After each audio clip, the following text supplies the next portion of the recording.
One, two, a 1, 2, 3, 4.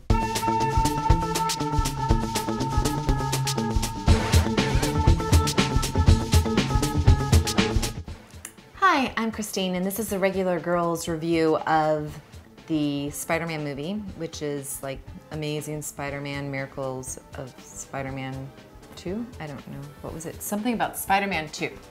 Why isn't this Spider-Man 5 that I'm watching instead of the same? I don't know. It's confusing. I was looking for the Spider-Man kiss, you know, the upside down one where he puts, it was not in this movie.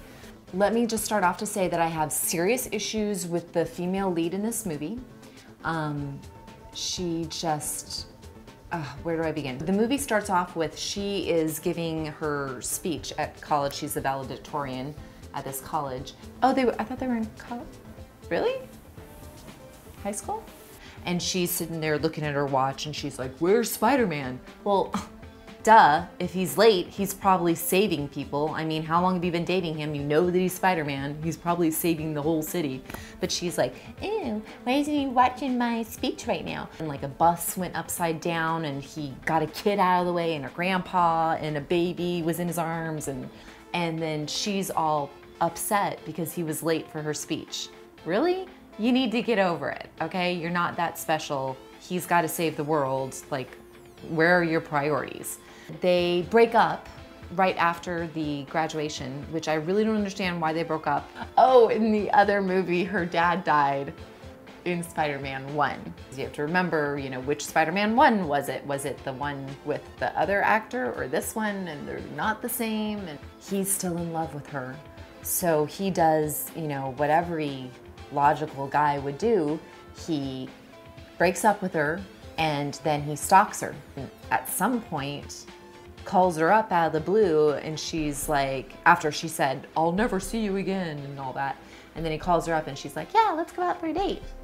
And then he lays on like, "Yeah, I've been following you and I know your favorite restaurant because I've been watching you." And she's like, "Oh, really?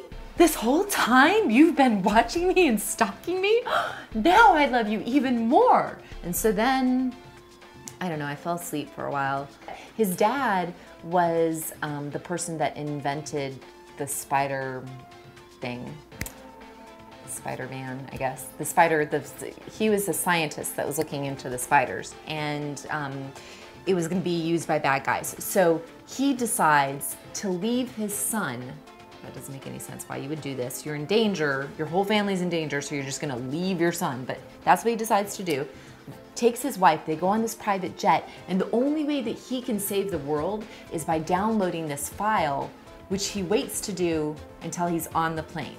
I don't know, like, how are we supposed to believe that he, in the dial-up era, that he was able to download this file from a plane? So then they have this, like, killer on the plane that's going after him, and he is so just hell-bent on getting this computer that even when it's apparent that he's going to die and he's going to be like thrown out of the plane, he's still holding on to the computer, trying to get the computer as he's dying, which I really don't think a paid assassin would do. I think he would just be like, "Look, I didn't get this gig, I'm out of here." I forgot to say Sally Field is a complete idiot.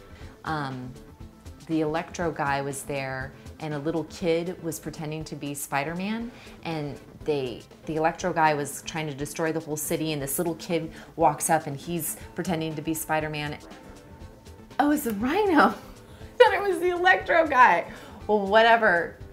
The point I'm trying to make is that there was a barricade up. This was happening organically in the city. All these dangerous people were going through the streets and they just happened to be a barricade that was up to barricade the citizens from this random dangerous person that was in the street. That doesn't even make sense. It's like they're not even trying to make sense. They just gave up and they were like, and she's there in the finale and they're in some type of a clock tower or something, and she falls and he tries to catch her with his spider web, and then she died, but it's not clear to me how she died because he had caught her with the spider webs. And I think it could have been more dramatic for her, you know, death scene. It wasn't a very good death scene. I think the moral of the story is, if you hang around a stalker and you really like them, you're probably gonna end up dead.